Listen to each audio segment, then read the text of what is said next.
श्रीमद् भगवद गीता की एक विलक्षण बात बताते हुए पूज्य स्वामी राम सुखदास जी महाराज कहते हैं, भगवान की कही हुई गीता बहुत ही विचित्र है। गीता पर ज्यों ज्यों विचार करें त्यों ही त्यों इसकी विलक्षणता मिलती ही चली जाती है। अगर मनुष्य को संपूर्ण संसार का आधिपत्य मिल जाए, इंद्र का राज्य मिल जाए, कुबेर का धन मिल जाए, ब्रह्मा जी का पद मिल जाए, तो भी उसका दुख नहीं मिट सकता। परंतु वह गीता में कही हुई बात मान ले तो उसका दुख टिक नहीं सकेगा, सदा के लिए मिट जाएगा।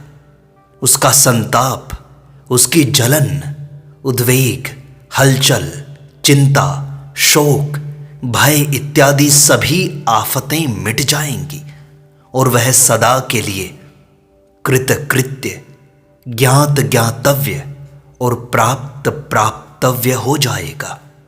अर्थात उसके लिए कुछ भी करना, कुछ भी जानना और कुछ भी पाना बाकी नहीं रहेगा, क्योंकि यह वास्तविकता है।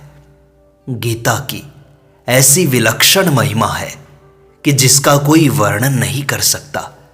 कारण कि वर्णन करने में वाणी सीमित है, चिंतन करने में मन सीमित है, निश्चय करने में बुद्धि सीमित है। परंतु भगवान की वाणी असीम है। प्रकृति जन्य संपूर्ण पदार्थ सीमित हैं। प्रकृति से अतीत तत्व का वर्णन, प्रकृति का कार्य बुद्धि भी नहीं कर सकती। फिर मनुष्य क्या वर्णन करेगा? बुद्धि प्रकृति को भी पूरा नहीं जान सकती, फिर प्रकृति से अतीत तत्व को कैसे जानेगी? जैसे मिट्टी से बना घड़ा मिट्टी को भी पूरा नहीं भर सकता, फिर आकाश को कैसे भरेगा? गीता स्पष्ट रूप से कहती है, वासुदेवः सर्वम, सब कुछ वासुदेव ही तो है। इस बात को केवल स्वीकार कर लें। ऐसा देखने में, समझने में, अनुभव में नहीं आए तो भी गीता में आए भगवान के वचन को श्रद्धा विश्वास पूर्वक दृढ़ता से स्वीकार कर लें। फिर भगवत कृपा से यह बात अपने आप समझ में आ जाएगी, क्योंकि तत्व से वास्तव में यही है। जैसी बात वास्तव में है वैसी बात मान लेने से वह धीरे धीरे भीतर बैठ जाती है और फिर भगवत कृपा से साफ दिखाई देने लग जाती है। सब कुछ भगवान ही है। यह ऊंची से ऊंची बात है और बड़ी सुगमता से प्राप्त की जा सकती है। अब इसकी प्राप्ति का साधन भगवान श्री कृष्ण बताते हैं। गीता के दूसरे अध्याय के 16वें श्लोक में कहते हैं, ना सतो विद्यते भावो ना भावो विद्यते सतः। असत की सत्ता विद्यमान नहीं है और सत का अभाव विद्यमान नहीं है। इन 16 अक्षरों में संपूर्ण वेद पुराण शास्त्र का तात्पर्य भरा हुआ है।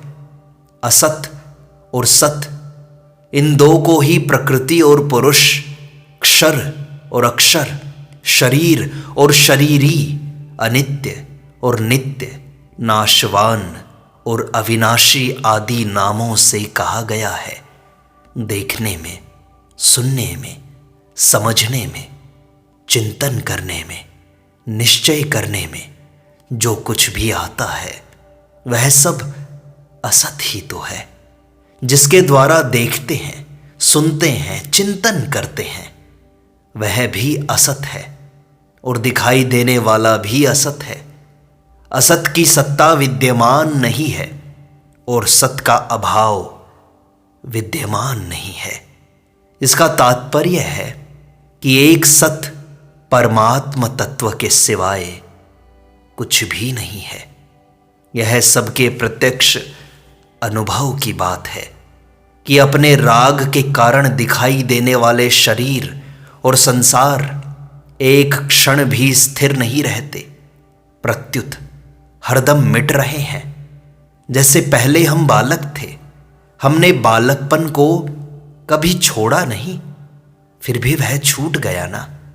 ऐसे ही जवानी भी छूट रही है, वृद्धावस्था भी छूट रही है और शरीर भी छूट रहा है। सबका सब संसार, तीनों लोक, 14 भुवन, संपूर्ण ब्रह्मांड निरंतर अभाव में जा रहे हैं। ना सतो विद्यते भावः, परंतु परमात्मा और उसके अंश जीवात्मा का कभी अभाव नहीं होता। ना भावो विद्यते सतः। हमने अपने जीवन में कई कथाएं सुनी हैं, व्याख्यान सुने हैं, शास्त्र पढ़े हैं, पर ऐसा कहीं सुनने पढ़ने में नहीं आया कि परमात्मा बदल गए, पहले वाले नहीं रहे। परमात्मा तो है और संसार नहीं है। इन दोनों के एक ही अंत तत्व का तत्वदर्शी अनुभवी महापुरुषों ने अनुभव किया है। अर्थात इन दोनों का निष्कर्ष एक परमात्म तत्व ही है। उभयोरपि दृष्टोऽन्तस्त्वनयोस्तत्वदर्शी भी। तात्पर्य है कि सत यानी अपरिवर्तनशील और असत यानी परिवर्तनशील दोनों अलग अलग हैं। सत असत नहीं हो सकता और असत कभी सत नहीं हो सकता, परंतु तत्व से दोनों एक ही हैं। गीता में आया है, विद्या विनय संपन्ने ब्राह्मणे गवि हस्तिनि शुनि चैव श्वपाके च पंडिताः समदर्शिनः। तात्पर्य है कि ब्राह्मण और चांडाल, गाय और कुत्ता, हाथी और चींटी दोनों अलग अलग होने पर भी ज्ञानी उनमें एक समरूप परमात्मा को देखता है। इसी तरह सत और असत अलग अलग होने पर भी भक्त उनमें एक भगवान को ही देखता है। त्वमक्षरम सद असद तत्परम यत्। गीता में कहा है, जैसे दिन और रात दोनों सापेक्ष हैं, दिन की अपेक्षा रात है और रात की अपेक्षा दिन है, पर सूर्य में न दिन है न रात है, अर्थात वह निरपेक्ष है। ऐसे ही सत और असत दोनों सापेक्ष हैं, पर परमात्म तत्व निरपेक्ष है। इसलिए तत्वदर्शी महापुरुष सत और असत दोनों के एक ही अंत अर्थात सत तत्व परमात्म तत्व का अनुभव करते हैं। जो है वह तो है ही, जो नहीं है वह है ही नहीं। कहा भी है सो सुंदर है सदा, नहीं सो सुंदर नहीं, नहीं सो परगट देखिए, है सो दिखे नाही। जो मिट रहा है वह संसार है और जो टिक रहा है वह परमात्मा है। जैसे गंगा जी का प्रवाह निरंतर बहता हुआ समुद्र में जा रहा है, रात्रि में हम छिपकर परीक्षा करें तो भी उसका प्रवाह ज्यों का त्यों बह रहा है। गंगा जी को कोई देखे या न देखे, कोई जाने या न जाने, कोई माने या न माने, कोई परवाह नहीं। उसका प्रवाह तो निरंतर अपने आप स्वाभाविक बह रहा है। ऐसे ही यह सब का सब संसार निरंतर बह रहा है और बहते हुए अभाव की तरफ, नाश की तरफ जा रहा है। इस बहते हुए संसार में वह परमात्मा ही है जो अस्थि रूप से दिखाई दे रहा है। संसार है, इसमें संसार तो मिट रहा है और है टिक रहा है। रामचरितमानस में आया है, जासु सत्यता ते जड़ माया, भास सत्य इव मोह सहाया। यह जो संसार दिखाई दे रहा है, इसकी खुद की स्वतंत्र सत्ता नहीं है, अपितु यह परमात्मा की ही एक आभा है, झलक है, प्रकाश है। अतः संसार पर दृष्टि न रखकर परमात्मा की तरफ दृष्टि रखना है। नहीं को न देखकर है को ही देखना है। इसी को ही गीता ने वासुदेवः सर्वम कहा है। तात्पर्य है कि वह सत ही असत रूप से दिखाई दे रहा है। सद असद चाहम अर्जुना, परमात्मा ही संसार रूप से दिखाई दे रहा है। जैसे चने का आटा बेसन, गेहूं, बाजरी आदि के आटे से भी फीका होता है, उसमें मिठास नहीं होती। उस आटे की बूंदी बनाते हैं, फिर उस बूंदी को चाशनी में डालते हैं, इससे वह मीठी बूंदी बन जाती है। वह बूंदी खाने में बड़ी मीठी लगती है। उस बूंदी के 8-10 दाने मुंह में लेकर कुछ देर चूसते रहें तो वह बिल्कुल फीकी हो जाती है, कारण कि वह तो फीकी ही थी। उसमें जो मिठास थी वह उसकी न होकर चीनी की थी।